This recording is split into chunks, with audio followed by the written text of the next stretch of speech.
I used to be terrible, y'all, when I didn't really like love myself until I started learning, and I'm still learning every day, like how to love myself, for real. Like I was a mother, you know what I'm saying? I was something else. Got to keep it real, you know what I'm saying? A lot of times when we get older, I don't know why I always have these, man. A lot of times when we get older, I just dropped it. Hold on. Anyways, like I was saying, I used to be something else when I was, a little younger. It started out like when I was a teenager and stuff like that. Um, Somewhat, I guess you could say I was a bit arrogant. I was very arrogant. And not that I thought I was better than people. It's just that I was just like, I love myself. Like it was just like up there. You know what I mean? Because I was bred to, be on stage, be out in front of people. I did plays and I was very good at acting. I was dancing. I did cheerleading. I cheered in college and stuff. You know what I'm saying? So it was just like, and I started working at the bank when I was 16. Like you couldn't tell me nothing. I was in 11th grade, and I used to be a traveling summer teller. They call it, what they call it, a summer teller, where I would just work in the summertime at the bank, and that was like a big thing. You know what I mean? Especially coming from Detroit, and I was like, I got this going on. I got this on lock. Like it's over with. So I was just like really like sure of myself, very sure of myself. Then I started dating when I was 16. It was my best friend's older cousin.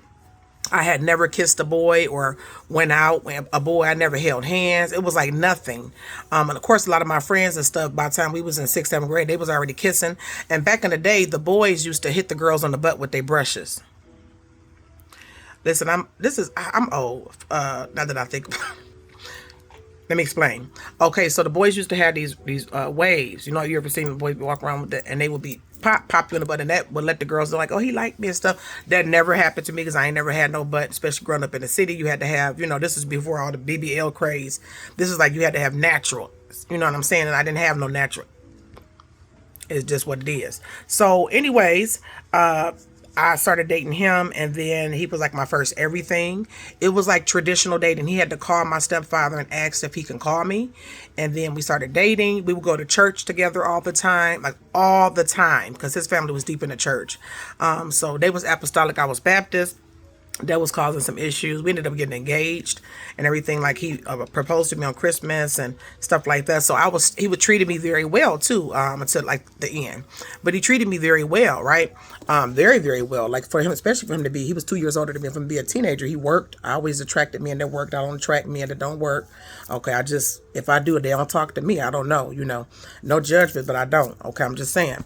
So he worked and he would buy me perfume and stuff from Perfume Mania. Like that was the big thing. Like, girl, he bought me, what was the name of that perfume he bought me? Shoot, I can't remember. What was it? It was Candies. He bought me that was a big thing. Like, girl, he some Candies perfume. He bought me some Tommy Hilfiger perfume. Like, girl.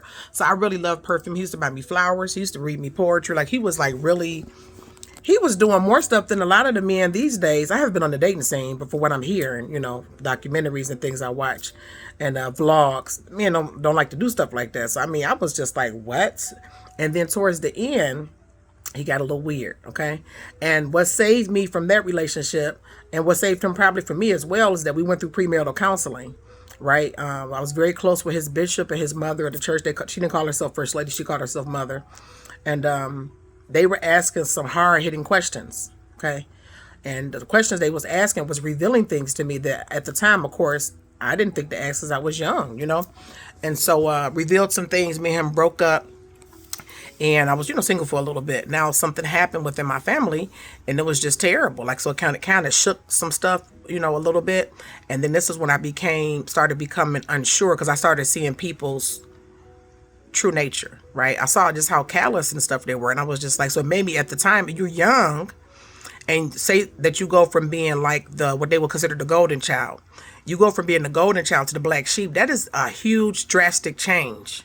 Like that's drastic. You know what I'm saying? Like I was no Callie's and cheerleading. No, she doing the dance competition again, and they won. I mean, my mother showed you how many awards I have and academic awards. I was president of the National Honor Society, and I wrote essays to get my Pell Grants from school because I didn't get no money from school and stuff. So it was certain things that started to kind of like hit me from the outside, and at my young age, it kind of rocked me a little bit.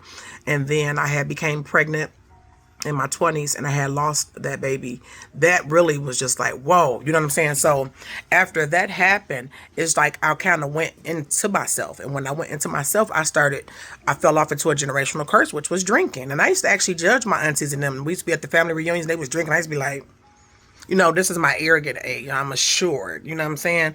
But now I'm doing the same thing that they was doing. You know what I mean? So then I became known for that, which is crazy. So it was like everything else that I was doing, it didn't matter. So at the time, I was like, and I'm neurodivergent, didn't know it at the time. And so I didn't know the extremes that neurodivergence can go to when you don't regulate. I'm not regulated. Stuff is feeling unsafe. Family acting weird. It's weird when people go from treating you like a local celebrity, literally in your own family, to where they like, it's very confusing. And family is supporting at the time. That's where and it's natural where a child, adolescents, and a teenager, they get a lot of their identity. It gets affirmed and validated from the family, right? I'm not blaming my family, but in a way I am. Okay, I'm just keeping it real, right? I take accountability too. So I fell off into that, and when I fell off into that, I started noticing I thought I loved myself, but I didn't, and it reveals itself in the dating choices that I made. And I'm not down to my kids' fathers. They are nice for whoever they are with, but they wasn't and will never be for me. And so I would constantly see myself trying to convince these men that I am worthy. Like, don't you know? Like, look at me, I'm cooking and cleaning. And I'm way younger than them too. So they like, got to show these. She like wet behind the ears. She green. Like I was real green. Okay. So like all of the traditional lines worked on with my family back. That's how I had my second set of, my first set of twins. That's how that happened. People like, well, if you saw him doing that with your son, why did you? I fell for that line. Now I'm at this time I'm drinking, and I wasn't like waking up drinking. I would be a functional like alcoholic. I would drink at night, like just chill out, drink at night. You know what I'm saying? Call people up, hey, how you doing? They didn't want to talk to me. I was more so like what they would consider like a happy drunk. But then when they would act nasty towards me by me being unregulated and neurodivergent, I would cuss them out. So I was known for now it went from all of these. Callie's in play. She acts, she dances, she sings. She's in the choir, and she, academically, she, on point. She making 3.8, 4.0s. Like she, you know what I'm saying? It went from that. Even though at this time I had graduated college and I had a baby. The baby passed away. I was working in the pediatric office or whatever. I used to do phlebotomy and then, medical assistant stuff, giving shots and stuff like that, and taking vitals and chart and all that stuff. I love that type of work at that time. I love the clinical side of it. Now I'm more so administrative, which I love administrative work now. Okay, especially since COVID, it's kind of like I don't want to be bothered with the fluids. But shout out to all the people in healthcare. That's not no easy job because these patients these days is something else. I tell you that. Okay, but at this time, this is what I'm being known for now. They are chalking me up to she drinking. I'm like, I don't drink all the time, but y'all be drinking. And the weird thing is, someone used to be drinking too. It's like, y'all be drinking. And I noticed it was other people in the family that was like really deep into addiction.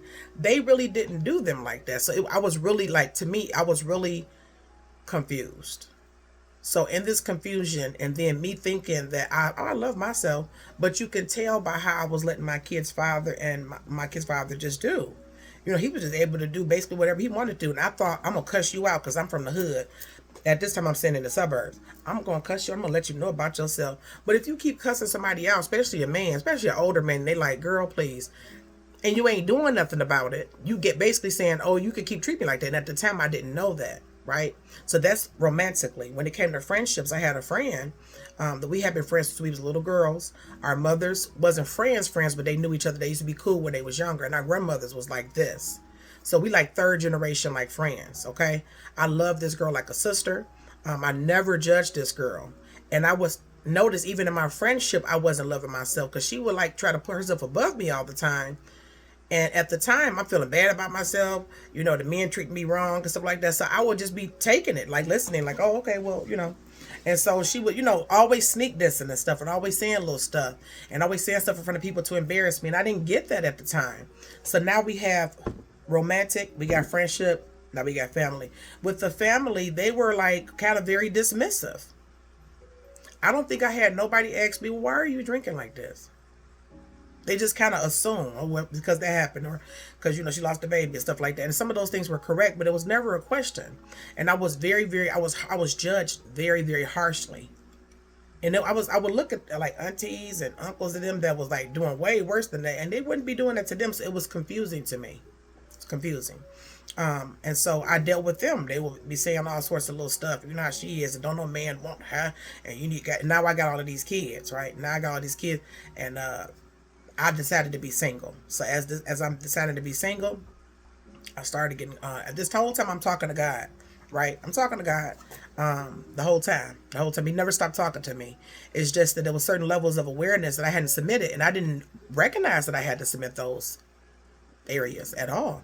So as I started being single and having all these babies, I started to submit certain things to God. I would say I'm gonna submit. Like I don't think I know what I'm doing when it comes to picking people.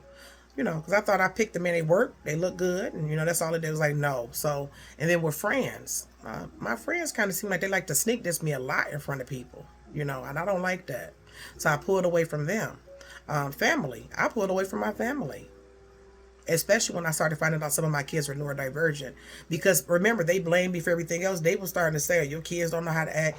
And it was like, no, they have neurodivergence. Like, you know, at the time I'm figuring this out. Like, no, that's a sensory issue. It's not them acting up. So I didn't feel like explaining myself. This is when it started. This is when the self-love really started kicking in. And I would say self-love, not in the arrogant sense like it was when I was younger, because my arrogance came from my abilities. Like, you don't know, I make 3.8s and 4.0s.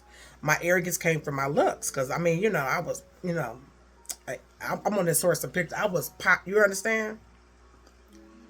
Pound, pound. Okay, I've always had really big breasts, but they used to sit up like little cute little cantaloupes, you understand? And then I had a belly button. I mean, I had all of you know what I'm saying? I used to wear the thongs back in the day. I got a little tramp stamp on the back. And I prided myself on being able to go out to the club and then still bust up in college and bust them 4.0s. So I'm like, you don't know, I'm smart. I'm cute. You know, I work at a bank. I'm on the cheerleading team. Like, it was like that type of thing, right? And I liked the way I was received from those things. I was loved off of my performance. And that's what I thought my love was, but it was actually arrogance in my abilities. So when my flaws overshadowed my abilities in this, I'm gonna say it was about 11-year span. That's a long year. I would drink 11 years. I had went to rehab and everything. You know what I'm saying? I checked myself in. I went for 3 months. Okay, and I'm not ashamed at all. Okay, when when those things overshadowed my abilities, I noticed the people around me would not always remind me like, you have these good qualities. It was really like, this is summing you up. Because remember, these are the same people and same energies I was attracted to myself that only liked me because of my performance and what I could do and how I looked. You know what I'm saying? How I could, you know, throw it back whatever man I was with. You understand? As soon as I stepped outside of that and showed vulnerability or, you know, had a hard day or a hard week, it was just like they was intolerant to that. So then that drove me deeper into my addiction at the time. So now we coming into self-love where I stop explaining myself. Like, I'm not about to keep, especially when you have children, the blessing of children, even though I had them out of wedlock. People say, well, they bastards. I didn't have people call my kids bastards and stuff. They just said terrible stuff, and, you know, and return the sender back to you and yours. And I mean that. Anyways, so when you have children and you start receiving this unconditional love, right? It's like God opens your heart up. And then you can see them even when they little, when they crawling and they start walking, you can see they got a little no, and you start seeing you see the raw emotions. It's like, oh, but I was feeling like I love my children despite them showing these weird, odd emotions. So that started making me think, well, why couldn't people love me in the same way? That's what made me was like, you know, I'm not explaining myself no more.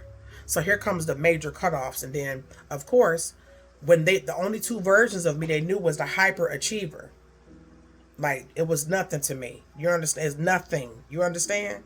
Nothing. You understand? I bought my own car. Like, what? So I was a hyperachiever going to where I had this hard time, this huge grief. I was still achieving, but now they are summing me up according to my flaws and stuff I'm struggling with and stuff that really, really deeply hurt me. Like, I'm not supposed to have any feelings. Now they don't know me. Okay? So now it's been 11 years of me being single. I have not dated because I have all these babies. Hold on. All right. And so this is what's happening. I'm not like I wasn't like not talking to people. I would talk to my family and stuff like that from here and there. They would still, stop by because it was also, I had twins back to back and like nobody had did that. You know what I'm saying? So, of course, it was like a big thing. Like my daughters are like a year apart, so it was like I had quadruplets. I had my hands full, needless to say. So as I'm enjoying settling into motherhood, I watched a lot of John and 8. John and Kate plus 8, and then it was Kate plus 8. She had a lot of organizational systems that was great when you're a mother of multiple children. So I was able to. That's what I was immersing myself in that, and I noticed my kids had little tweaks here and there, and I was like, okay, so we was getting them tested, and we're getting them therapy. They all started at 2.5. Like that's why I love the county that I'm in. They're great when it comes to educating children and supporting them. They all started at 2.5. They started going to school at 3 years old on the bus at 3. So I wanted to make sure that they were independent. I did not tell any of my children they were neurodivergent. Today was like 9, 10. So one of them was 11. I didn't tell them. They didn't know. They was like, oh, I didn't know. Yeah, they didn't know. So this is what I'm doing in the meantime. In the meantime, I'm trying to get my credit together. I was working out a lot. I've always worked out a lot. Even though I used to be drinking, it made no sense. And I've always juiced, it was like two different people on the inside of me. You understand? So when people say they have another nature, everybody has another nature. Like, don't get that twisted because you think, don't think it's sweet. Don't. That nature has been submitted, and a lot of it has been like a diamond. You find a diamond in the rough. A lot of it, a lot of people looked at me as a rock and threw me, oh, that's a piece of coal. Get that on away from over here. Some people were able to see. You understand? And I would say the energy that was able to see me was God. And he started cutting off these pieces, these rocks, and I'm like, oh, it's a diamond. So that's why I call my Diamond Chronicles. It's chronicalizing myself turning into that pristine diamond, right? I'm not even there yet. I still consider myself a diamond in the rough. I have a long ways to go. I still got stuff that I, struggle with, like to eat too much, might smoke a little much, smoke cigarettes. I used to smoke weed a lot. I stopped smoking weed. So stuff is falling off, right? It's because I spent a lot of time alone and just was raising my kids. And I did not have a man involved either. A lot of times that muddles things, especially with people like me, neurodivergents, and then just artists, people who are artistic and people who are in the arts. Being in relationships, you feel things deeply. It just muddles stuff up if it's not equally yoked. What I mean by equally yoked, they don't carry the same burdens you carry. You're not equally yoked. You don't think the same as far as when it comes to money, to parenting, which I had kids with men that I really didn't agree a lot of times with their parenting. Now I'm learning to come to compromises with it because I have to, if when it's healthy. Okay, so don't sex, that type of sexual thing. So I didn't have that pulling on me. You know what I'm saying? I didn't have the family constantly saying a little judgment, a little stuff like get away. I didn't have my friend that I used to be hanging and talking to all the time that would be throwing little pot shots at me, or I didn't know that she was competing with me at the time because I had my love was blinding me to see these. So many people are competing with me, and I didn't know why. And then when I did started finding out why, in the process of me learning how to love myself, I would psych myself. I just said, no, that's not how. I would gaslight myself.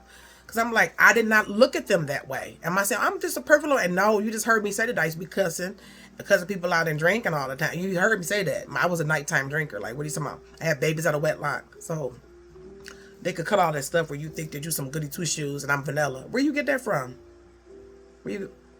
No, okay? It's a work in progress. So now I have a clear, sober mind for 7 years now. I gave up coffee. Which there's nothing wrong with coffee, but I didn't like the way it was making me jittery. I gave up smoking weed probably about 8 years ago. I gave it up because I didn't like when they started putting it out. It was different, you know what I'm saying? I like that organic, old school Nick bag. That's how I was. But I gave that up. I still do struggle with smoking cigarettes here and there. I smoked a little cigarette, put it out. But as I've been working out, I like to work out, move my body. I like to eat right. And I do like to do my meditation and pray and kind of think and immerse myself into hobbies. And as my children are getting older, I'm just very proud of how far I've come. And nobody has to tell me that now because it's like I know. So any person who used to know me in that instance, it's a shame that they couldn't love me through that. It's like, that would have been a heck of a journey. I have aunties and uncles where they was together and the uncles was on and stuff like that, and they stayed together. They be like, remember that time you was on and you was throwing, like, I don't have anybody I can share those stories with because they all just was like, you're showing vulnerability. You have a flaw. Attack. Like they wanted to attack and like demonize me. Like and I know a lot of their tea. Like a lot. So they still at that point I was when I was in teenagers where I really cared about a lot. Well, of course we all care to a certain extent what people think, but I'm talking about I don't get my identity from that because I could see I went through something where if you're not able to do what people want you to do and how they can benefit from you, if they don't have a heart for you, they will change on you. And not only will they change, like to be abandoned and rejected is when ostracized one thing, they will attack you. So it's terrible when it's familiar faces doing that. Especially he's like, I would never do that, you know. So now on the back end now, I like to show gratitude to the Most High and it to myself because, you know, doing self-work, what some people call shadow work, is very hard. It's not easy at all. Like 11 years, okay? And I still, that's the old nature still right, like, but she's not as strong anymore. It's more like it becomes, it's emerging. You can see that in the Bible where it'll talk about Israel and Jacob. It changed their name, Abram and Abraham, Sarah and Sarah. Like that breath of God blowed into you. That's the only difference, right? And so since now you know you have this beautiful energy that's working with you, and then it's an unconditional love there, and it's a support and also a chastisement with love, right, to bring a better version of yourself out. That's what I'm grateful for. And I'm there. I do get kind of sad sometimes that I did not have people that wanted to walk through those years with me. They kind of just left me off to the side. Even the baby fathers, they was like, oh well. Like the thing, I have multiple kids. You acting like me having twins back to back was normal. Like I'm normal. And we all know I'm not normal. So that you treat me like I'm common. Nothing. So you sum me up to my flaws, but I'm supposed to look past your horrific Titanic-sized flaws and look at the minuscule amounts of maybe morality and qualities that you have that you're not developing in a genuine way. You develop them to do what? Perform. Like, because I can recognize that because I used to do that. So this is where it's not that I'm not a people person. I don't like that behavior. So, and that's a part of loving yourself to say, nah, that's not for me. I'm my enemy. They could think they're my enemy. I'm not your enemy. That's not for me. I like reciprocation. I done told you guys I'm a monogamous person. I like reciprocation. And when it comes to romance, when it comes to friendships, if I am big up in you, you should big up me. You shouldn't be trying to talk about me and try to turn into me like such and such did. Okay? And she did it to the hilt, which was crazy. Like, girl, what are you doing? Okay? Or like family. You shouldn't be happy that, oh, I know her business. Of course you do. You know, you don't know everything, but you know a little bit amount. We're family. Like, I know yours too. Like, you understand? So that's a little like, you know, I don't want to be bothered with them people. But when it comes to dealing with people, it has to be reciprocal. It has to be mutual respect. It can't be no self-righteous, you know, I'm in a church. It can't be that self-righteous stuff where you want to preach at me. You're preaching sugar and practicing poison. And I can see you doing that, but then you want to turn around and put, no, we're not doing that. Okay. So those are the things where that's a part of self-love. It could look like, well, a lot of people, you know, especially by me being African-American predominantly, they'll say, oh, were you, you know, you a bitter black woman. I'm not a bitter black woman. I'm a learned black woman. I'm still learning. I have learned that when people have certain characteristics like that, it's not that they're not a lost cause or they may be that to me, but they're not. It's just that it's not safe to get involved with them like that. I can't be myself with you. You're going to weaponize everything you found out about me. And if I don't perform the way you want me to, then you're going to demonize and drag my name through the mud. That's not real relationship. I don't want that. That's not intimacy to me either. That's not what I desire, right? Like if a man tells me their secrets, I've had my kids' fathers tell me stuff, and I refer to them because obviously I wasn't out here like, hey, popping on the head. Like nothing against that, but I wasn't out here like that. I was messing around with these two older men for years, and they had my mind twisted up. You understand? I was so naive. You understand? I learned though. Thank you. Thank you for being a lesson. You get the blessing came through the children, but you wasn't no blessing to me. You understand? Hey, you stay over there. But thanks for the lessons, plural, a lot of them. I don't want people that would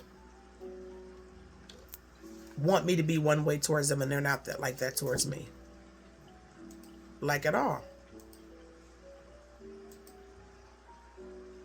I don't think that it's right. And I think that it's a waste of my time.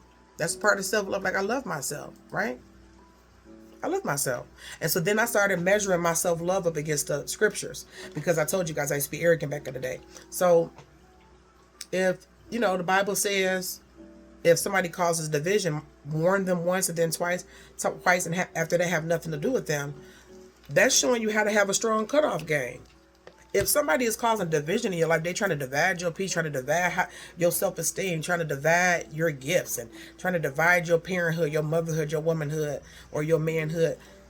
I'll tell you one or two times, but after that, I'm not about to keep, because it says you self-warped, they warped. So if somebody has a warped vision, they don't see nothing right. They're not going to see me right. Okay? And it's a shame that people who used to know me like way back in the day, and then I became unbalanced for a little bit due to, just having flaws and problems. And I took accountability. I didn't, pull myself up by my bootstrap. And they just can't shake that. They can't shake that. They just like, they would like to trigger you to try to cause you to stay like that. And it's like, I don't want to be cussing you out. I don't want to be doing that. You don't know how to they can't love you in its totality. And it's a shame. It really is. It really is. So the beginning of my self-love was me stop explaining myself as far as like trying to convince people that I am worthy of mutual respect, even if you see that I have flaws. I am worthy of someone not talking about me behind my back. I'm worthy of monogamy because I'm a very, very good woman when I'm in a relationship. I'm loyal. Okay? I am. I had other flaws and stuff, but I'm a loyal person. I don't deserve that. So that's the beginning of self-love, is humility. And then I measure it up against, you don't have to believe in the Bible, God bless, but I measured up against the Bible to make sure I'm not being haughty or vain or whatever, but I'm like, okay, well, no, this is what, it's talking about as far as like, be quiet in the land, which is I try to do that. I try to work quietly, do my own thing. That's me showing self-love. I'm not getting wrapped up in a whole bunch of drama. That's bad for my nervous system. You're trying to stress me out. I don't want to be bothered with that. So if someone's trying to stress me out and affect my health, mental, emotional, and physical health, and spiritual health, is that me showing that I love myself dealing with that? Now, of course, we all have reactions and get mad and stuff like that. That's natural. But I do not have to be around people that is going to weaponize my humanity against me and then group up with other people and laugh about it like you're not human. Like what you're doing is like mature and like good for my highest, my best interest. And it's not. And it's not for yours either. Right? That's the beginning of self-love. Peace. Love and soul. All right, no. Bye.